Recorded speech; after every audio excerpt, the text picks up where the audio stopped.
কি গো? হ্যাঁ বলো। 2026 এ ভোটার লিস্টের নাম আমি কিভাবে দেখবো বলো তো?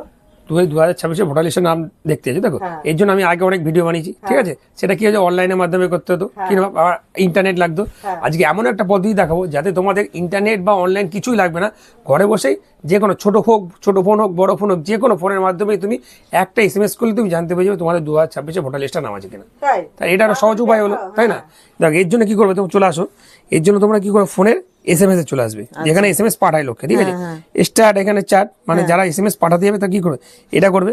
এইখানে টাইপ করবে হচ্ছে 1950 1950 এই নাম্বারটাই করবে, করে এইখানে যাবে। এখানে লিখবে কি বলো তো, প্রথমে একটা জিনিস লিখতে হবে তোমাদের বড় হাতের ECI লিখলে এবার তোমার যে ভোটার কার্ডে যে নাম্বারটা আছে সেই নাম্বারটা দিয়ে দেবে, যার যেরকম আছে, ঠিক আছে? এবার আমি দেখিয়ে দিচ্ছি আমাদের ভোটার নাম্বার।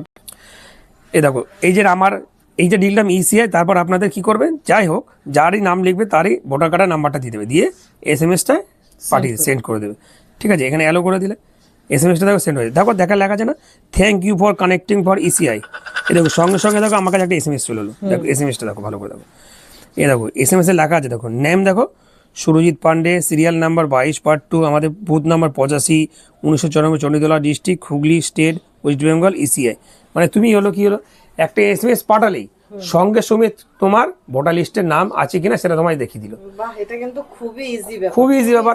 আর অত কিছু ঘোরপ্যাচ করতে হলো না, এইখানে যাও, এইখানে এইখানে নাম লেখো, এইখানে বলো, একটা SMS করলেই তুমি ঘরে বসে ফোনের মাধ্যমে নাম আছে কিনা দেখতে পাবে।